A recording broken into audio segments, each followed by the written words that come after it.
Olá pessoal, eu sou o Padre Marcelo da Diocese de Taubaté. Bem-vindo a esse podcast Creio Logo Reflito. Hoje é dia 18 de janeiro de 2021 e ontem, na missa, celebrávamos o segundo domingo do tempo comum. Você poderá agora, nesse episódio, refletir comigo sobre o Evangelho e sobre as leituras que ouvimos ontem na missa. Vamos usar o Evangelho como centro da nossa reflexão. O Evangelho contava aquela fase, aquele momento da vida de Jesus, em que Jesus estava iniciando a sua vida pública e ainda não tinha os seus discípulos. João Batista, seu primo, era uma figura cheia de carisma e era uma espécie de líder espiritual. João Batista tinha os seus discípulos e João Batista, vendo Jesus, junto com os seus discípulos, aponta para Jesus e diz: Eis o Cordeiro de Deus. É nesse momento em que os discípulos de João passam a ser discípulos de Jesus. E dentre os discípulos ali presentes estava André, irmão de Pedro. Depois os dois seriam chamados apóstolos do Senhor. E foi assim que Jesus começou a sua escola de discípulos. O Evangelho de ontem conta a história dessas duas escolas, a escola de João Batista e a escola de Jesus. Por isso, eu gostaria de falar nessa reflexão sobre os mestres e os discípulos. Os mestres inspirados em João Batista e Jesus e os discípulos olhando para esses primeiros, especialmente para André e Pedro, que aparecem no texto de ontem. Vamos então refletir nesse podcast sobre as virtudes dos mestres e as virtudes dos discípulos.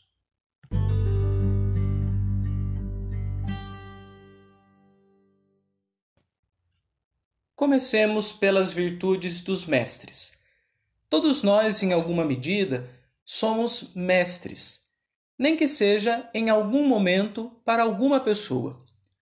Alguns de nós exercemos funções explicitamente magisteriais, no sentido amplo da palavra de magistério, ligando aqui a ideia do mestre, uma mestria. Alguns são professores, influenciadores, terapeutas, pais, pregadores. Mas mesmo as pessoas que não exercem diretamente uma função de mestres, entre aspas, elas também podem ser mestres de alguém em algum momento da vida. Isso acontece, por exemplo, quando um amigo ou algum conhecido pede para nós um conselho, uma ajuda. Naquele momento, ele, o amigo, reveste a pessoa, me reveste da condição de mestre.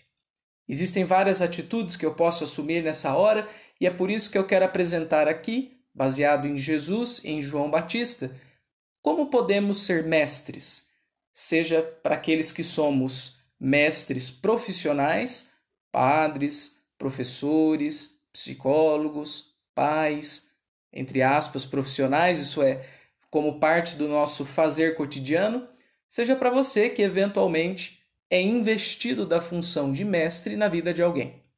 Vamos falar sobre duas virtudes.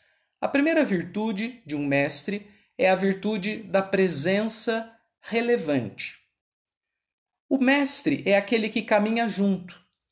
No tempo de Jesus, mais ainda, o mestre era alguém com quem se morava. Se hoje os professores moram nas suas casas e os alunos em outras casas, a de seus pais, naquele tempo os discípulos iam morar na escola. Os discípulos moravam junto do mestre.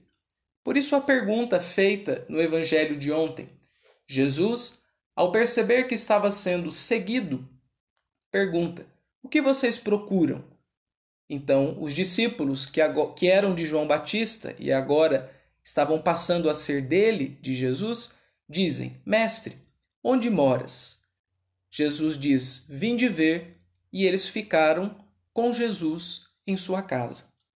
Habitar com Jesus, ser presente na vida do Mestre e ter o mestre presente na sua própria vida. Assim é a lógica do mestre, uma presença. Mas essa presença precisa ser qualificada.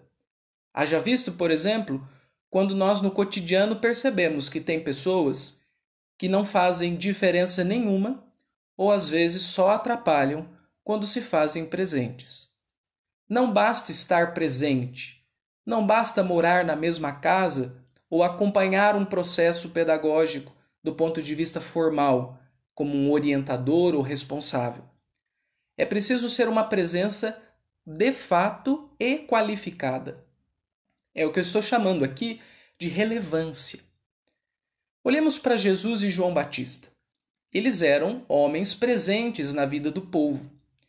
E as pessoas se encantavam com o jeito de os dois serem.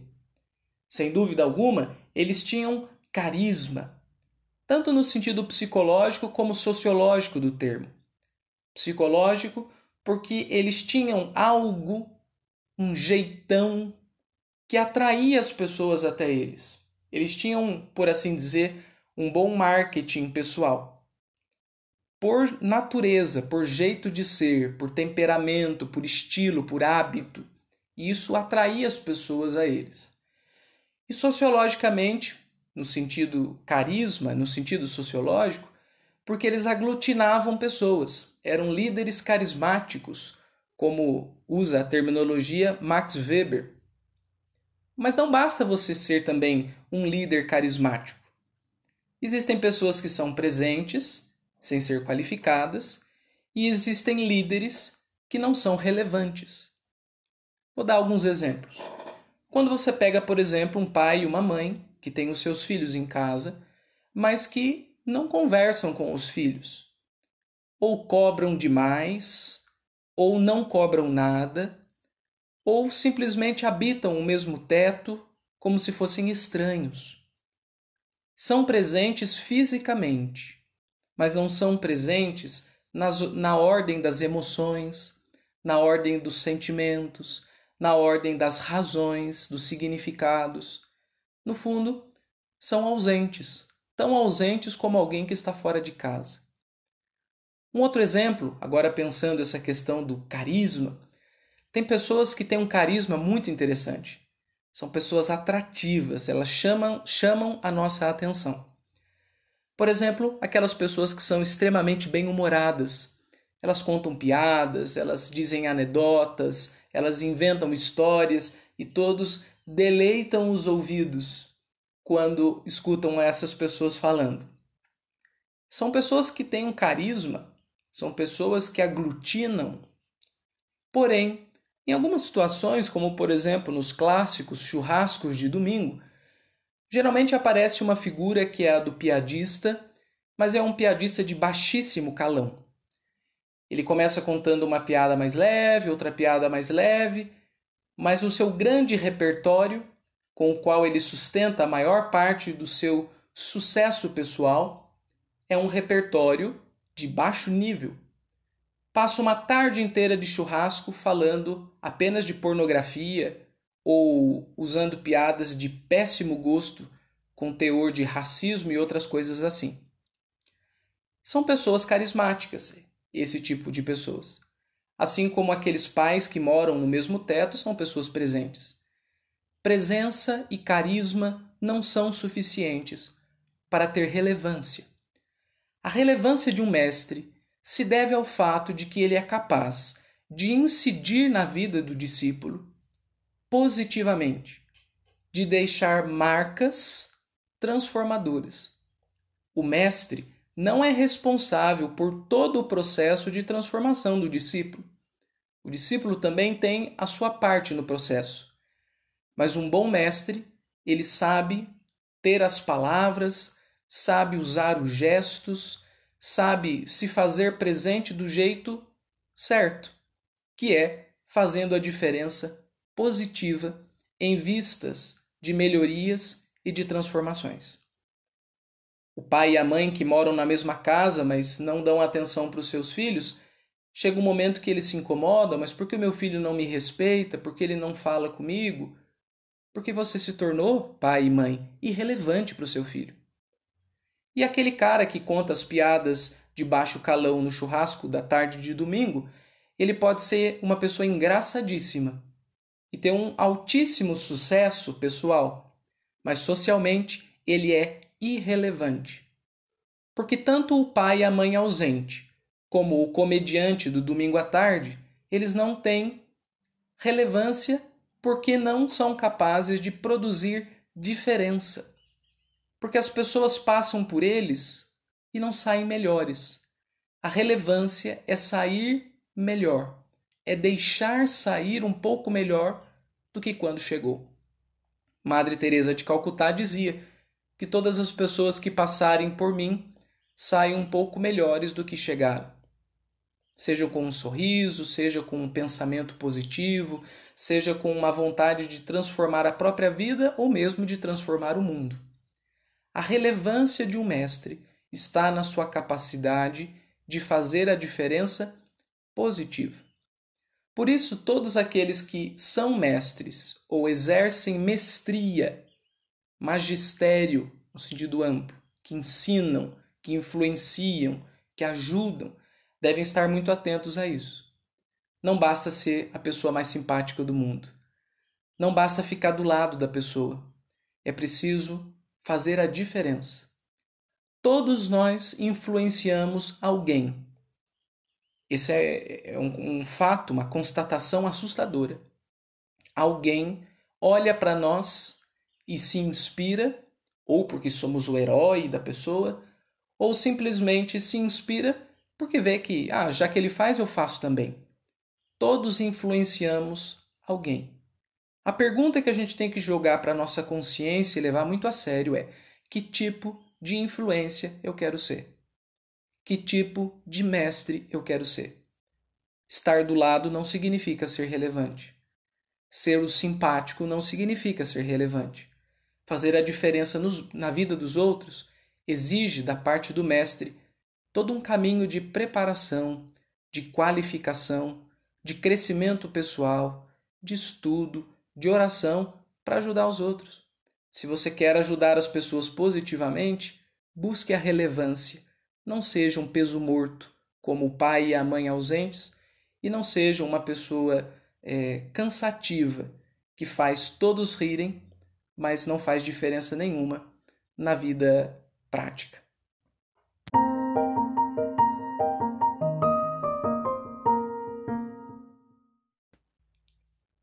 A segunda virtude do mestre é a virtude da ausência estratégica.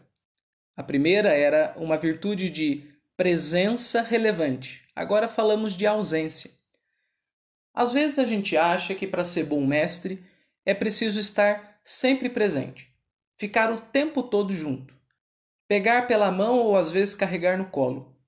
Isso acontece muito, por exemplo, com os pais superprotetores. Olhemos no Evangelho de ontem. João Batista estava com os discípulos e, ao ver Jesus e apontar para ele dizendo: "Eis o Cordeiro de Deus", João Batista para de ser o mestre daqueles rapazes, daqueles homens, os seus discípulos, e transfere então para Jesus aqueles que eram seus. O bom mestre deve saber a hora de parar. O bom mestre não pode fazer todo o caminho junto.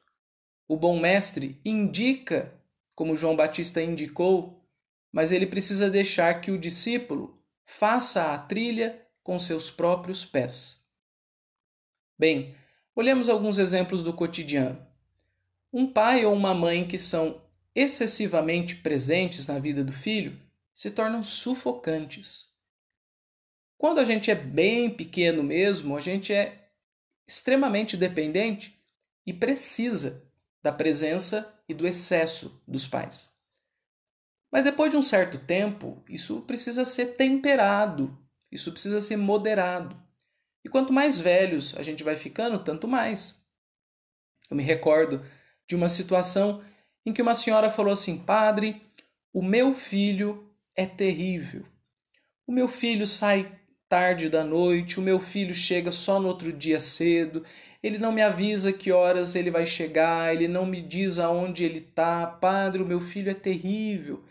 E a pessoa foi contando toda uma narrativa. eu logo imaginei que fosse um adolescente ou uma juventude transviada. Mas num dado momento, a partir das coisas que ela ia falando, eu estranhei e perguntei para ela assim: Mas quantos anos o seu filho tem? Tem 40 anos, padre. Eu disse para ela: Olha, minha senhora, a senhora me desculpe, mas o problema não está no filho da senhora. O problema está na senhora. A senhora quer controlar tudo. A senhora quer cuidar da vida de um homem de 40 anos? Ele não é mais uma criança. Veja que isso acontece nas famílias ou em outros espaços. Acontece na escola, quando o professor também quer pegar na mão do aluno e fazer toda a tarefa por ele, ou dar as respostas para ele sem deixar que ele se desafie. Pior ainda, isso no ambiente religioso. Porque no ambiente religioso as pessoas chegam com o coração cheio de perguntas, cheio de inquietação.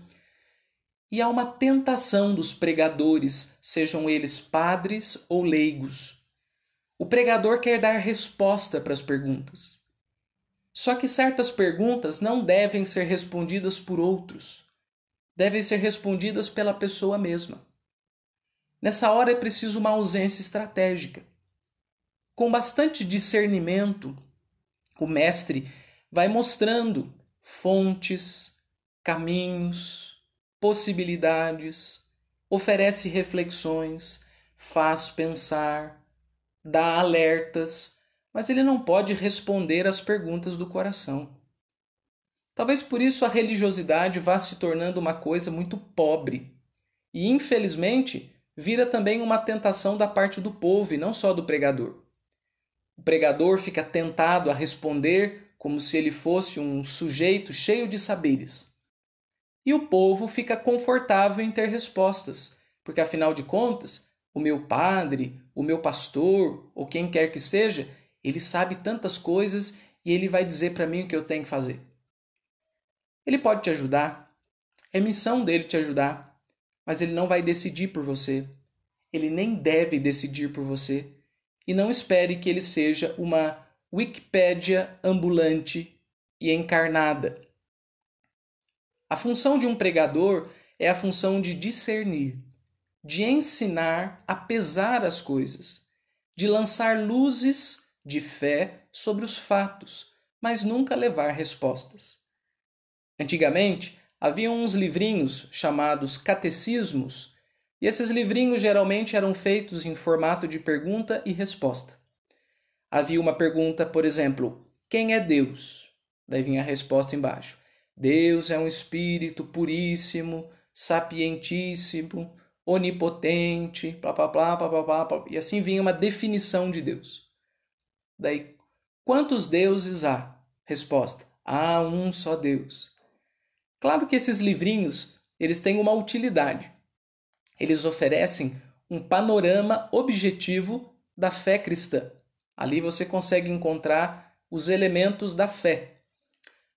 O problema é que esses livros foram feitos para serem didáticos e serem usados nesse contexto do didático, do aprendizado dos conteúdos da fé. Mas a vida da fé não é só conteúdo da fé. Então, quando uma pessoa traz uma pergunta, eu não posso usar a metodologia desses catecisminhos antigos, em que a pessoa vem com a pergunta e eu tenho uma resposta. Uma resposta fria, formular, universal, como se os corações humanos se contentassem com as mesmas respostas. Cada vida, cada ser humano é único, é intransferível, é irrepetível. E por mais semelhantes que as perguntas sejam, as respostas podem divergir. E por mais próximas que sejam as respostas, ainda assim elas trazem a marca de cada sujeito. O pregador, seja padre ou leigos, seja pastor ou seja do grupo de oração, seja de outra religião, quem quer que seja, deve saber se fazer ausente. Eu apresento a proposta, eu indico os caminhos. Como João Batista, eu trilho uma parte do caminho com o discípulo, mas depois eu apontando, eu me retiro. Isso vale para professores, que devem deixar os seus alunos se desafiarem. Isso vale para pais, que não podem ficar o tempo todo na hiperproteção, que sufoca, que mata. mata a confiança, inclusive, mata o amor. E isso vale para nós, os religiosos, que falamos das coisas de Deus e às vezes achamos que temos todas as fórmulas, como se Deus coubesse numa fórmula. Respeitar Deus é respeitar esse processo das perguntas dos outros. É saber fazer-se ausente, como João Batista se retirou quando percebeu que era hora de se retirar. Nesse sentido, é uma ausência estratégica. A palavra estratégia aqui não tem nada a ver com fazer um esquema para pegar o outro, para dizer, ah, veja só você fazendo isso, eu sabia. A ideia de estratégico aqui tem um sentido bastante positivo e pedagógico. Quer dizer, saber a hora de estar presente e saber o momento de estar ausente. Saber segurar na mão e saber deixar caminhar sozinho. Pegar no colo quando for preciso. Mas às vezes, empurrar do ninho é tão importante quanto acolher nos braços.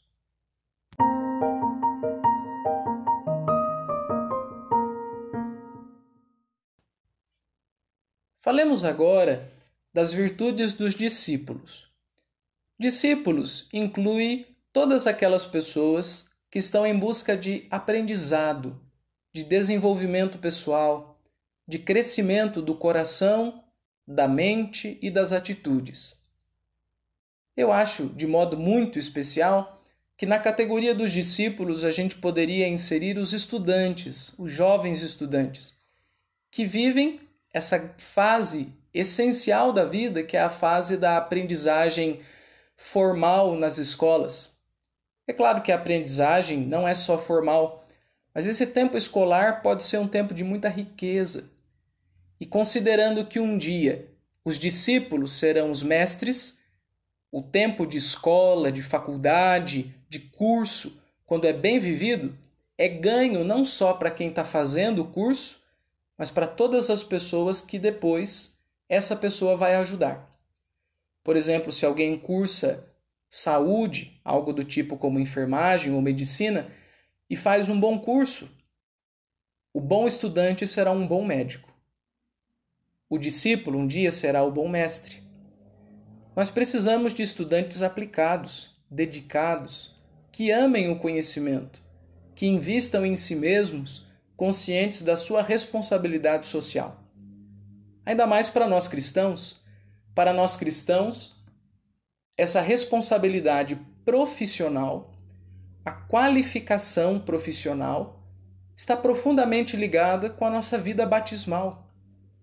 A vida do batismo significa viver em Cristo, ter uma vida toda em Deus. Mas não quer dizer só ficar na capela rezando. Quando eu estou servindo bem as pessoas, quando eu desempenho bem as minhas funções, eu estou exercitando o meu batismo. Então, quanto mais preparado eu estiver, melhor eu posso exercer o meu batismo. Por isso, para nós cristãos, estudar é essencial. E os estudantes cristãos têm um dever moral de procurar levar a sério as suas responsabilidades como estudantes.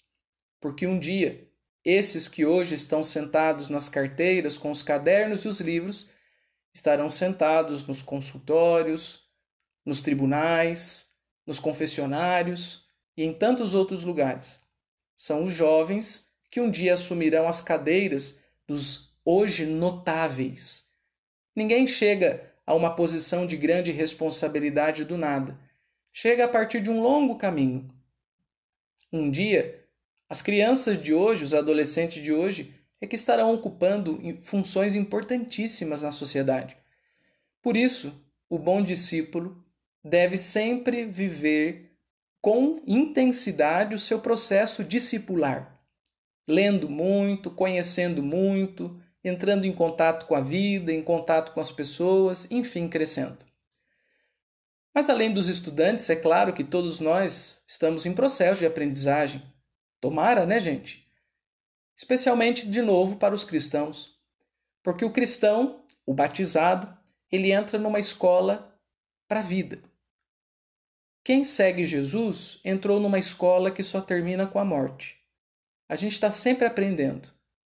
A gente está sempre se revendo. A gente precisa, cada vez mais, se reinventar. Mesmo não sendo estudantes de escola ou de faculdade, pelo batismo, nós somos discípulos. Bem, quais seriam as virtudes dos discípulos? A primeira virtude eu colocaria é a virtude de um olhar que procura. Olhos que procuram. No evangelho de ontem, os discípulos de João começaram a seguir Jesus e quando Jesus pergunta o que vocês procuram? O que vocês procuram? Mestre, onde moras? E Jesus diz, vinde ver. Existe uma relação entre a visão e a procura. Por isso, a coisa dos olhos que revelam o nosso coração. Jesus diz assim, né? Aonde está o teu coração, aí está o teu tesouro. E Santo Tomás de Aquino diz assim, aonde estão os teus olhos, está o teu coração. Nossa sociedade é uma sociedade das imagens, das cores, dos vídeos e das edições. Tudo é muito lantejolante, colorido, curioso, bonito de se ver. Nossos olhos são o tempo todo cooptados, seja por uma coisa muito bem feita, seja por uma terrível poluição visual, como nós vamos encontrando cada vez mais nos centros urbanos. Quando a gente era criança, os nossos olhos eram mais limpos, eram capazes de ver mais coisas do que nós vemos hoje. Porque a criança tem qualidades discipulares quase naturais. Claro que os ambientes, os contextos, as conversas, tudo isso influencia na qualidade do olhar da criança, inclusive. Mas uma criança não precisa de muito. Se ela tiver um mínimo de estímulos, ela já consegue se desenvolver bastante. E se ela tiver uma grande quantidade de estímulos, ela se desenvolve monstruosamente. Alguns gênios não são gênios porque eles têm um grande cérebro. Eles chegaram onde chegaram porque eles tiveram muitos estímulos para os olhos. Mas é diferente dos estímulos que nós temos. Porque vejam, nós ficamos na internet, frequentamos Instagram, Facebook, Google, YouTube. Tudo isso, coisas extremamente úteis.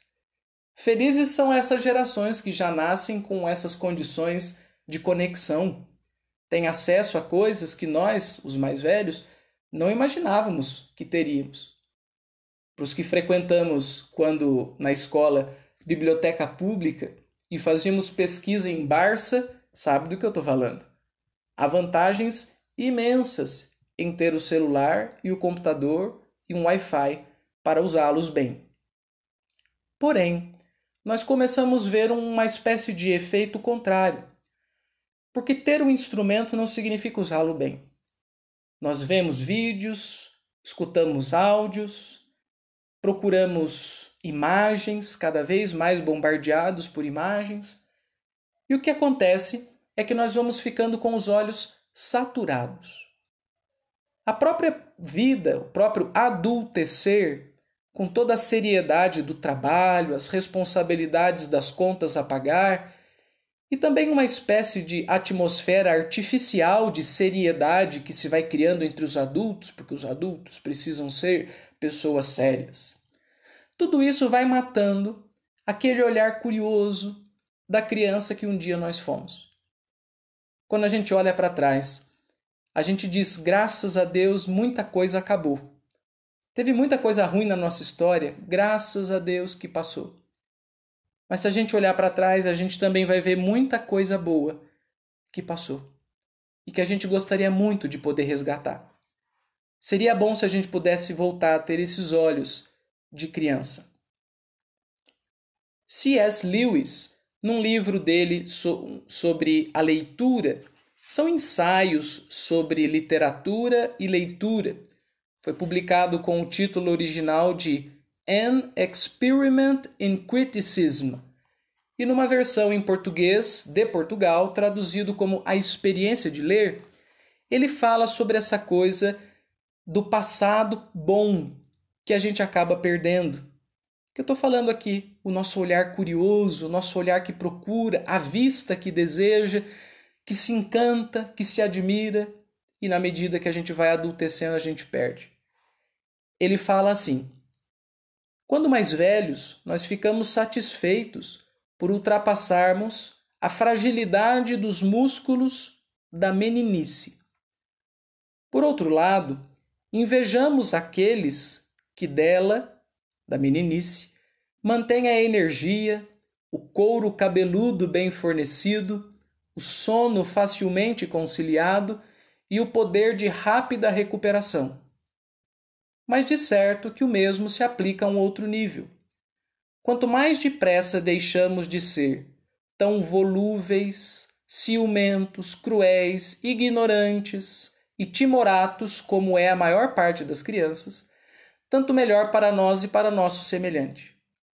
Mas quem em seu perfeito juízo não manteria, se pudesse, aquela infatigável curiosidade, aquela intensidade da imaginação, aquela facilidade em suspender a incredulidade, aquele insaciável apetite, aquela predisposição pronta a maravilhar-se, a apiedar-se, a admirar. Olha que texto maravilhoso. No fundo ele está dizendo assim: algumas coisas do tempo de criança deveriam ser recuperadas e a gente realmente gostaria de voltar a ter curiosidade, vitalidade. Enquanto outras coisas foi bom que a gente cresceu, porque passaram situações ruins, graças a Deus, e a gente também melhorou em muitas coisas. Às vezes a gente era uma criança chata, ciumenta, irritante, e a gente se tornou uma pessoa mais tranquila, mais paciente ou mais sensata. Não é tudo do ser criança que valeria a pena resgatar, não. Mas os olhos que procuram, como seria bom tê-los de novo. O bom discípulo é aquele que sabe olhar, procurando. O que eu proponho? Eu proponho uma arqueologia dos olhos. Seria preciso, como numa cirurgia de catarata, raspar os olhos até encontrarmos aquele olhar originário, de que nós ainda dispomos. A gente não precisa morrer com os olhos tapados. Nós podemos redescobrir a força da visão e retomar a experiência do viver com a profundidade daqueles que querem aprender, com a vitalidade daqueles que são curiosos, daqueles que têm interesse. Porque, minha gente, se a gente ficar só enfiado em celular e computador, nós teremos imagens alucinantes, mas nós perderemos em muito o prazer da experiência do concreto. Às vezes, o virtual sufoca o real. E é claro que o virtual é muito mais interessante porque num vídeo do YouTube você tem edição. Agora, quando você abre a porta da sua casa, não existe Adobe Photoshop para mudar a paisagem que tem na sua frente. A vida tem um outro grau, ou pede um outro grau de relação com as coisas. Diferentemente daqueles vídeos perfeitamente editados para serem aprazíveis, deliciosos de se ver. Nem tudo na vida cotidiana é gostoso de se ver, mas é preciso ver. É preciso ver para ser humano. Porque quando a gente só vê as coisas que a internet mostra e perde o contato com o cotidiano, com o concreto, com a realidade, sobretudo o contato com as pessoas, nós vamos ficando extremamente insensíveis. Insensíveis para o outro, para o próximo, para amar, para ajudar, perdemos a empatia e insensíveis para Deus. As pessoas procuram Deus desesperadamente. Algumas igrejas e religiões vão procurar Deus com muito grito, com urros, numa tentativa desesperada de achá-lo. Porém, e o Deus do silêncio? O Deus que se esconde na brisa suave, o Deus que está nas dobras das pequenas coisas. Só poderá vê-lo quem tiver os olhos abertos, os olhos que procuram, os olhos do discípulo. Nesse sentido, um tempo desconectado do celular, um final de semana na natureza, mais tempo de oração, tudo isso pode ajudar muito nessa arqueologia do olhar. Experiências estéticas como ver bonitos quadros, escutar bonitas músicas, mas sem ficar mandando mensagem de WhatsApp durante a música. É para escutar, só para escutar. É para ver o quadro, para ver a natureza, só para ver, sem mais nada na mão. Essas coisas podem ajudar a gente a raspar os olhos e a descobrir aquele olhar originário que faz o discípulo. O que vocês procuram? Onde moras? Vinde ver.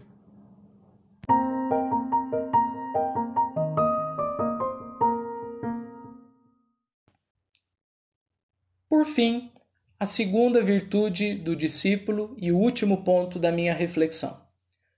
A segunda virtude do discípulo é a de um ouvido reflexivo. A primeira é de um olho, de um olhar que é capaz de procurar. E agora, o ouvido que é capaz de pensar. Na primeira leitura de ontem, nós ouvimos aquela cena em que Deus chama Samuel. Samuel, Samuel. E Samuel fica: quem será que está me chamando? Será que é o meu mestre? E não era, na verdade era Deus que estava falando para ele. O mestre, num dado momento, percebe e vai dizer para Samuel: quando você ouvir de novo te chamando, diga: fala, Senhor, que o teu servo escuta. Muito bem. Assim é um ouvido pensante. Ele recebe uma palavra, ele recebe um chamado, ele ouve uma voz que diz o seu nome, que o conclama, que o vocaciona. Samuel, Samuel. E aquilo, entrando pelos ouvidos, cai no coração e provoca uma ação. O ouvido reflexivo, ele prepara uma vida ética. Nossa sociedade é uma sociedade da informação. Dispomos de diversos materiais. Temos acesso às mais divergentes opiniões dos diferentes jornais e publicações científicas, por exemplo. Mas não basta ler o artigo científico ou ouvir o último podcast de um determinado jornal. Depois de ouvir, depois de receber a informação, é preciso elaborá-la dentro de si. Como ficou Samuel lá, refletindo, pensando, tentando entender que voz era aquela e o que ela queria dizer. Às vezes nós podemos confundir o excesso de acesso com a profundidade do pensamento. Eu consigo no Google, facinho, na Wikipedia ou Wikipédia, eu acho aqui facinho a informação, mas ter essas informações disponíveis não significa que a gente sabe pensar. Aliás, pode dar uma sensação fantasiosa de que a gente entende alguma coisa sobre aquele assunto, quando na verdade a gente só consultou um banco de dados. Me recordo de um professor que dizia assim: se Santo Tomás de Aquino vivesse hoje, com a internet, com tanta informação, talvez ele não tivesse sido genial como ele foi. Porque a genialidade de Santo Tomás não estava no seu acesso a todas as informações disponíveis, mas na sua capacidade de elaborar, investigar, pensar, aprofundar as poucas coisas de que ele dispunha. Com isso, eu não estou fazendo nenhuma defesa da pobreza cultural. Nem estou fazendo uma apologia a que a gente seja pobre de fontes. Leia sempre os mesmos livros, veja sempre os mesmos filmes. Do contrário, acho que a gente precisa ter uma pluralidade de experiências, ler diversas coisas, ver diversas coisas, para entrar em contato com o diferente, para ampliar os nossos horizontes. Porém, a gente precisa também ter uma experiência vertical, de aprofundamento, de mergulho, E para isso é preciso ter uma curadoria. Não dá para ler todos os livros e ver todos os filmes. Como, por exemplo, algumas pessoas que escolhem maratonar 2 temporadas de uma série numa mesma noite. Pode ser assim legal, pode ser uma forma de a pessoa soltar um pouco a tensão da sua rotina de trabalho. Mas a pergunta é, ao final de 2 temporadas assistidas no mesmo embalo, o que a gente pensou? O que a gente aprendeu? Que tempo a gente teve para refletir? O ouvido que pensa, que é o ouvido do discípulo, ele escolhe menos coisas, escolhe bem menos coisas, então é preciso uma curadoria, e ele procura tirar o máximo que ele pode daquele prato que lhe é oferecido. Talvez essa seja uma boa imagem. Você vai num buffet para comer. Você serve muita comida no seu prato e você come todas as coisas que estão disponíveis. 2 problemas. Primeiro problema, você não saboreia bem, porque a disponibilidade é tanta coisa, é tanta variedade, que você perde o paladar para desfrutar com mais intensidade uma ou outra coisa. É um excesso que mata o paladar. E segundo, que você vai sair dali empanturrado. É isso que acontece conosco e é por isso que nós não somos bons discípulos. Não somos bons alunos nem bons seguidores de Jesus. Nós nos entupimos de ideias, de livros, de vídeos, alguns de baixíssima qualidade, de péssimo conteúdo, de uma pobreza espiritual terrível e inclusive de uma piedade que disfarça violência, coisa que está na moda hoje no discurso religioso, inclusive o católico. Uma violência vestida de piedade. Desde que eu reze, fale de Jesus, que eu defenda a Nossa Senhora, eu posso fazer qualquer tipo de maldade para o meu irmão. Então preciso ter um pouco de critério para selecionar quais as fontes a gente vai usar, quais os vídeos a gente vai ver. Mas depois que a gente escolher isso, talvez com a ajuda de uma pessoa lúcida e capacitada, valeria a pena que nós nos detivéssemos nesse prato com menos variedade, mas que a gente saboreasse mais cada uma das coisas que estão ali. Senão, nós vamos ser sempre os entupidos de dados, de informações, mas nunca teremos a formação da mente, a formação do coração, que passa necessariamente pelo processo de elaboração interior. E a elaboração interior é um processo realmente de mastigação e digestão. Você não pode comer tudo de uma vez, você precisa dar o tempo entre uma refeição e outra, para que as coisas, aos poucos, vão se assentando dentro da gente. Né? Eu acho interessante que na Idade Média havia na metodologia da vida universitária esse processo de gastar às vezes semanas em cima de um único texto ou de algumas poucas páginas de uma obra clássica. É claro que era um outro contexto, eles não tinham o Google como nós temos hoje. Mas eu fico me perguntando se realmente vale a pena nós enchermos os nossos alunos e os nossos discípulos com um monte de coisas e não dar para eles condições e tempo de elaboração. Então veja, por exemplo, recentemente um jovem rapaz que me disse que no seu curso ele precisará ler praticamente 200 páginas por dia durante 1 ou 2 semanas, não me recordo. 200 páginas é muita coisa. E você pode até ler essas 200 páginas numa leitura quase dinâmica, ainda que leitura dinâmica também seja um negócio complicado, porque leitura dinâmica é o avesso da leitura reflexiva, ela não é elaborativa, porque a elaboração leva tempo. Você pode até ler essas 200 páginas todos os dias durante 1 ou 2 semanas. O que vai ficar? O que vai ser sedimentado? Pode ser que não fique quase nada. E a gente fica com a ilusão de quem sai da academia e levantou 50 quilos pela primeira vez. Como eu sou forte!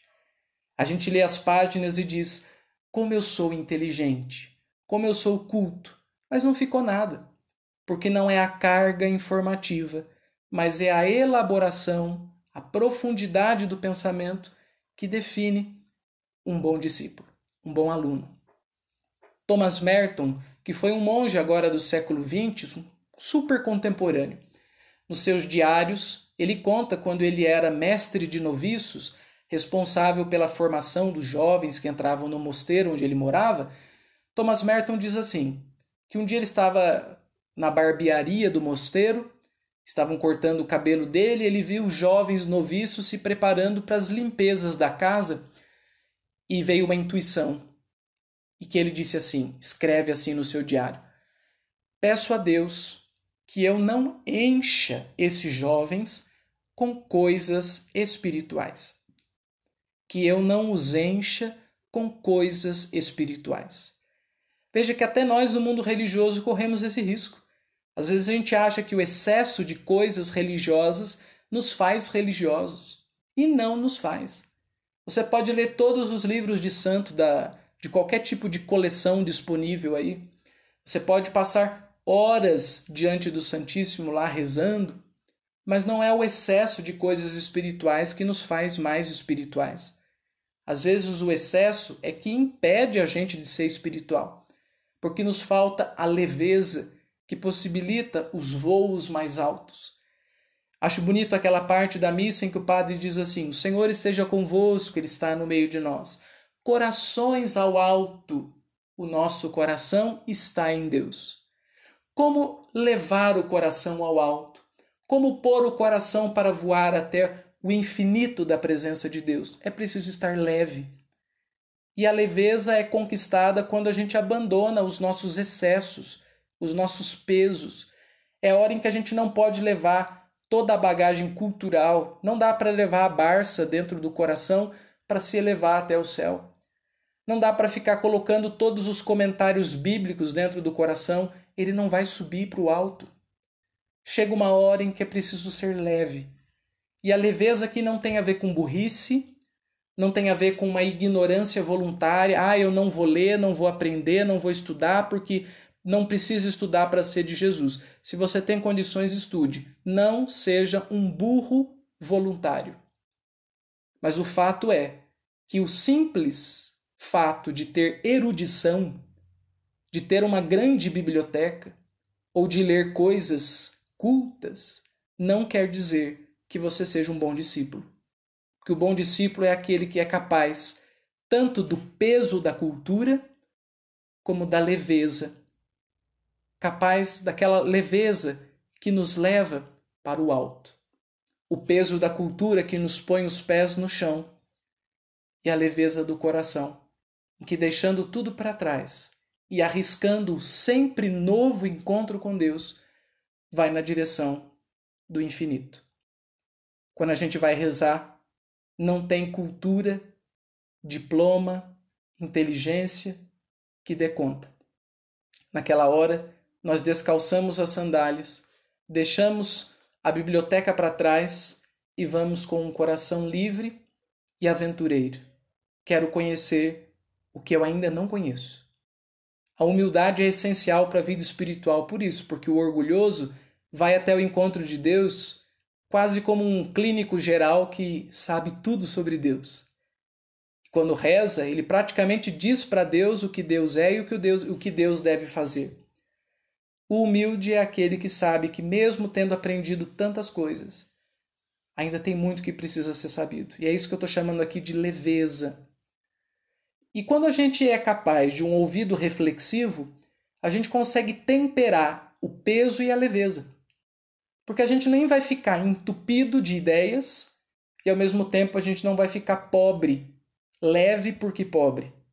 Conseguiremos ter o peso de uma boa formação e a leveza da liberdade dos que sabem que não dominam a realidade e muito menos Deus. O discípulo precisa de um ouvido reflexivo, que faça sedimentar dentro dele bons conteúdos, bons valores, boas ideias, boas vivências, mas que não impeçam de voar mais longe. O bom discípulo deve saber pensar mais do que consumir informações.